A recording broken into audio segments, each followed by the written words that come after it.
The evening sun dipped low on the horizon, painting the streets in golden light. Officer Daniels sat rigid in his patrol car, eyes scanning the road like a hawk searching for prey.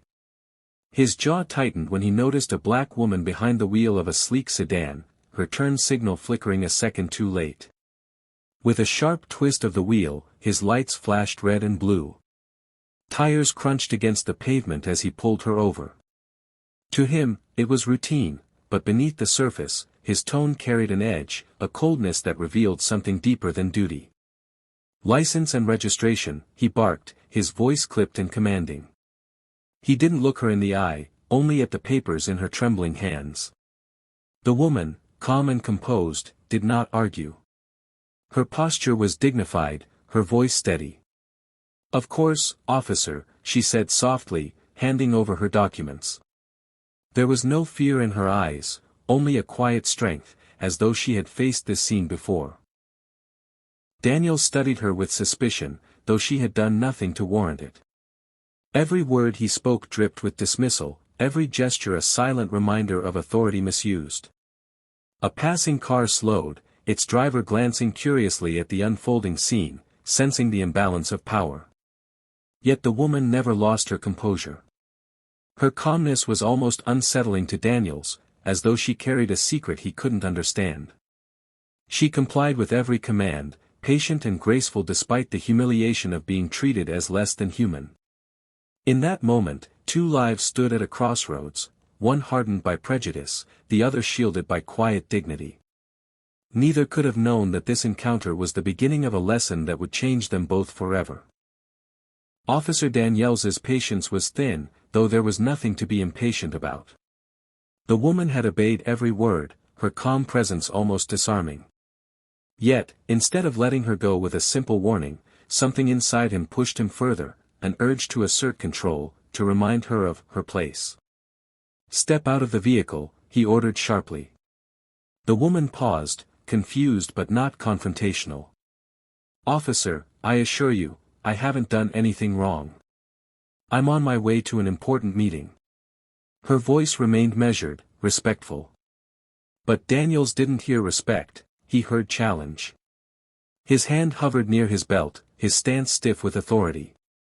"I said, step out."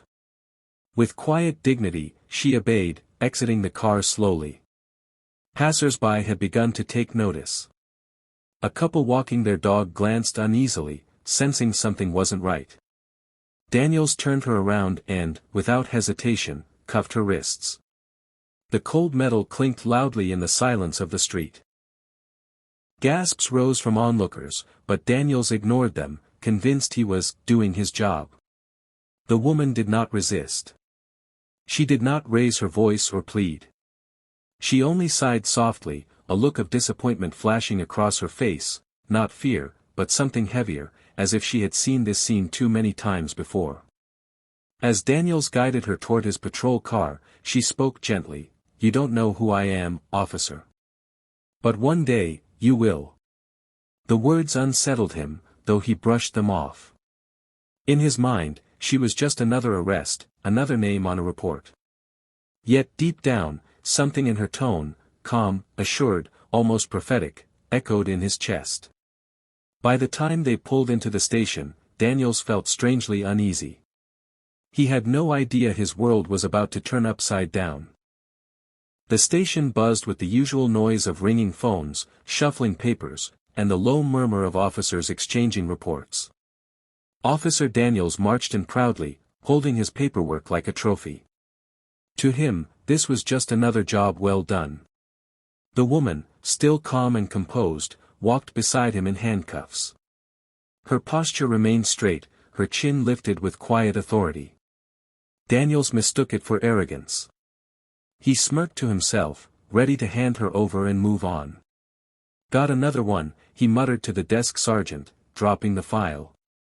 The sergeant glanced at the woman, his expression flickering into something Daniels couldn't read. Was it shock? Before Daniels could ask, the woman turned, her voice firm but gentle.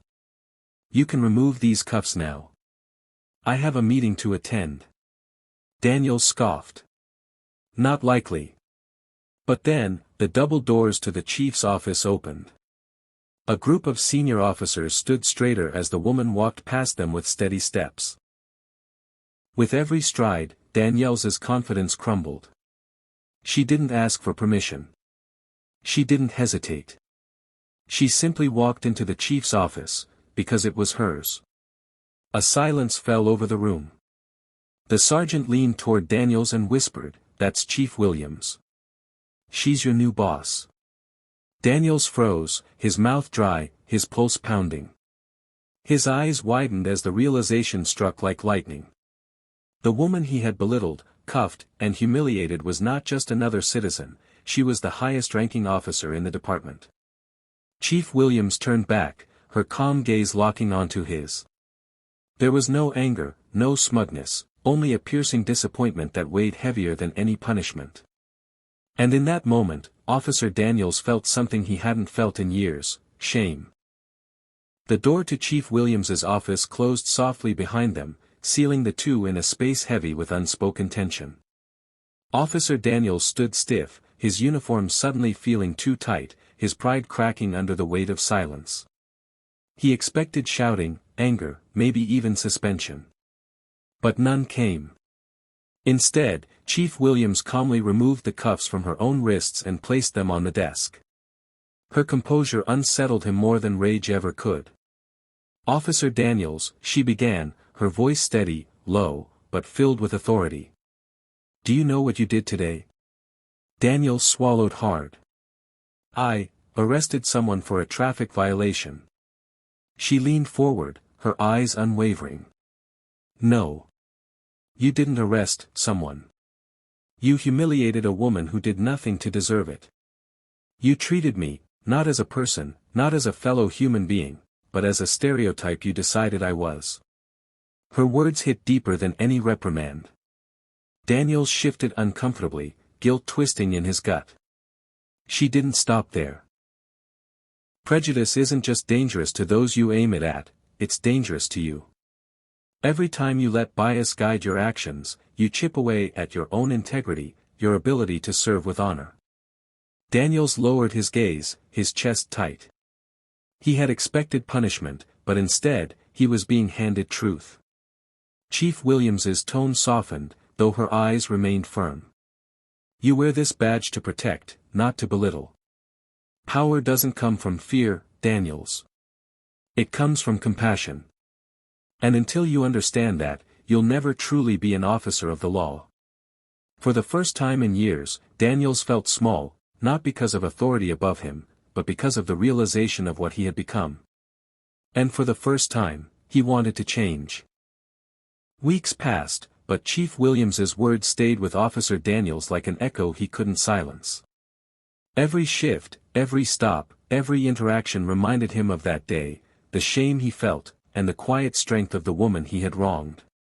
One afternoon, while patrolling a quiet neighborhood, Daniels spotted a young black teenager struggling with a broken bike chain at the side of the road. The boy looked up nervously as the police car slowed to a stop. Fear flickered in his eyes, the same fear Daniels had seen countless times, though he had never truly understood it until now. For a moment, Daniels hesitated. The old version of himself might have barked questions, demanded ID, assumed trouble. But something inside him shifted. Instead, he stepped out of the car, knelt beside the boy, and said gently, "Need a hand?" The boy nodded cautiously. Daniels rolled up his sleeves and worked with him, showing patience he didn't know he had. Together, they fixed the chain, grease smudging his hands. When the bike was ready, the boy's nervousness melted into a shy smile. "Thanks, officer." Daniels felt something stir in his chest, something lighter than pride, stronger than authority. It was respect. Humanity. Connection. From across the street, Chief Williams watched quietly, arms folded. She didn't interrupt. She didn't need to. A small, knowing smile crossed her face. Daniels stood, meeting her gaze from afar. For the first time, he didn't feel shame, he felt purpose. The story closes with a truth both simple and profound: Real strength isn't found in control or fear, it's found in compassion, the only power capable of transforming even the hardest of hearts.